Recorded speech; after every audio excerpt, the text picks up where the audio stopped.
А вы знаете, что на уничтожение санкционных продуктов в 2016 году Россия потратила из казны 5 миллиардов рублей? 5 миллиардов, вдумайтесь в эту цифру. Для понимания, это годовой бюджет полумиллионного города, а мы столько пустили на уничтожение французского сыра и норвежской рыбы. Просто денег нет, мы же помним. Об этом и не только прямо сейчас.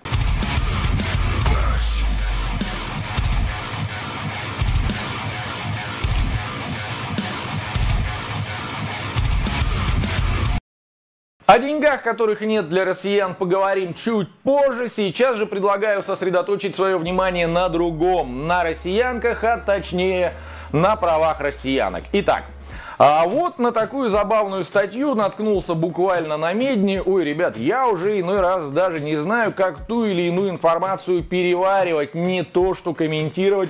Ну вот, пожалуйста.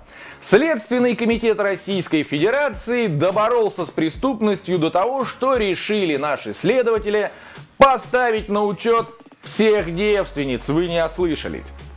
Речь идет о девушках младше 16 лет, которые вступили во взрослую жизнь чуть раньше положенного срока. То есть любовь, морковь, близкие отношения и все такое. В СК предложили Минздраву отслеживать таких распутниц и передавать данные о них в полицию, причем даже без согласия девушек. То есть пришла девочка, которой нет еще и 16, на прием к гинекологу, а гинеколог усмотрел, что она уже вовсе и не девочка. Все. Эта информация тут же пошла в соответствующие органы. Девочку берут на карандаш и начинают проверять ее связи. Слушайте, ну разве не прелесть? Ранняя сексуализация ребенка приводит к повышенному чувству вины, к тревоге, часто неосознанной, которая в последующем оказывает очень мощное влияние на последующие отношения, взрослые уже отношения. Ну да, а вмешательство в личную жизнь человека, оно ведь никак на нем не отразится. По психике девушек это точно не ударит. Разумеется, любая женщина, особенно молодая, мечтает, чтобы у нее в нижнем белье покопался следователь. Это реальная журналистика, тема выпуска сегодня. Залезть в трусы к россиянам, поехали! Впрочем, в трусы к нам залезают не только в прямом, но и в переносном смысле. И не только к молодым девушкам, но и к бабушкам, и к дедушкам, и к жучку, и к червячку, и к медведице. В любви, как говорится, все средства хороши.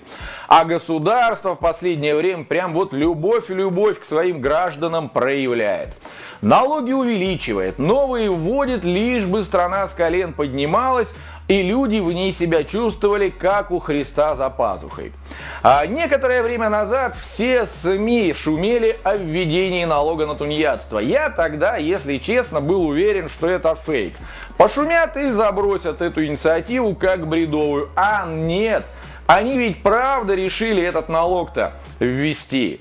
Это никакой не налог на тунеядство, значит, и так лучше и не называть. Речь идет о вовлечении в систему платежей за социальные услуги тех, кто не зарегистрирован, и тех, кто не участвует в формировании соответствующих фондов, но в то же время пользуется социалкой. Обратите внимание, как красиво сказал премьер. Обошел все острые углы. Это, говорит, не налог будет, это просто попытка стимулировать людей к прозрачным отношениям с государством.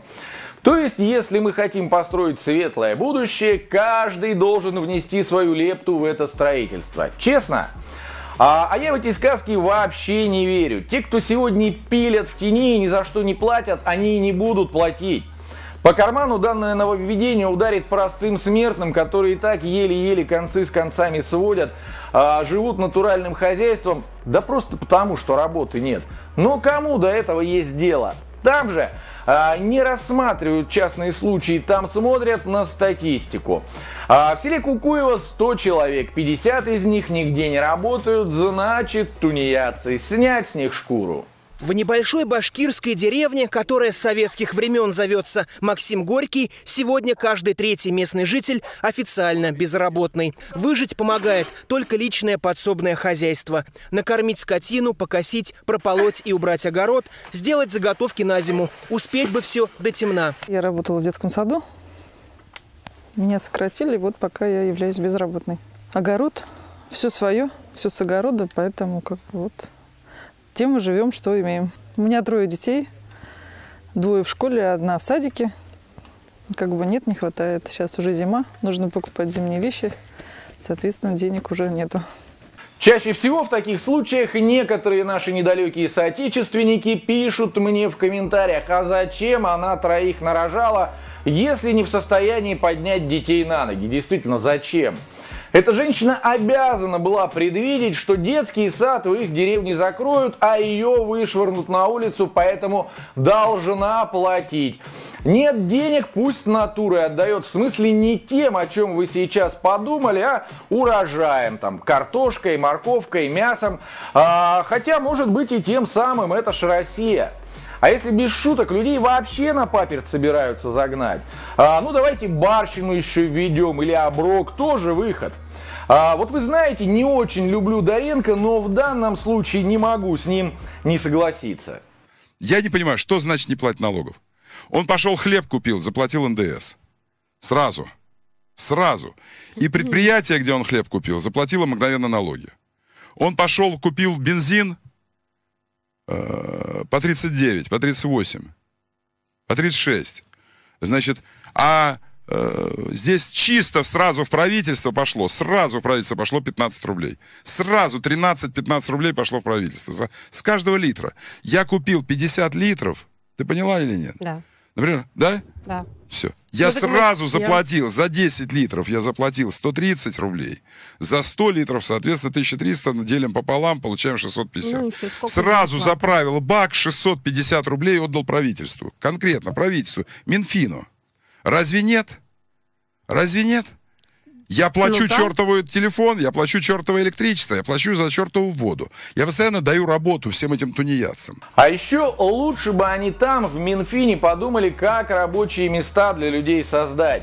Как облегчить жизнь малому и среднему бизнесу, чтобы предприниматель мог нормально работать и давать работу другим. Не банкирам и нефтяникам налоговые льготы вводить, чтобы Сечин какой-нибудь мог по-прежнему иметь свои миллионы зарплаты ежедневно. И не дай бог не похудел, а вот об этом стоило бы спецам из Минфина подумать. Нет. Впрочем, я, наверное, фантазер. Понравилась история и с налогом на недвижимость. После того, как мои коллеги-журналисты подняли по этому поводу шум, в Белом доме придумали, как выйти сухими из воды. Нет, налог на недвижимость при этом увеличится в разы, и я об этом уже рассказывал не раз. А вот только правительство Российской Федерации теперь тут как бы ни при чем. Решения по данному налогу, а точнее относительно его размера, будут принимать власти на местах. Ай да молодцы, ай да министры. Как пишет сегодня издание «Ведомости», в правительстве разрабатывают поправки, которые дают регионам право пересматривать кадастровую стоимость объектов и самостоятельно определять, как часто это делать. Сейчас на увеличение кадастровой стоимости действует мораторий до 2020 года. Поправки смягчают его. Если регионы хотят изменить оценку, им нужно сообщить в Кабмин до 20 декабря. Некоторые эксперты считают, что инициатива по сути отменяет мораторий. Сложно представить регионы, которые не захотят увеличить поступление от налогов. То есть решение о повышении или понижении данного налога Москва переложила на мэров и губернаторов. Ну а чтобы чиновники на местах регулировали этот процесс в нужную сторону, сократили регионам и муниципалитетам дотации из федерального бюджета. Как это? А вот так. Вы можете не пересматривать у себя в регионах кадастровую оценку жилья в сторону увеличения. Пусть люди платят по минимуму. Но и на деньги из центра не рассчитывайте. Так что решайте.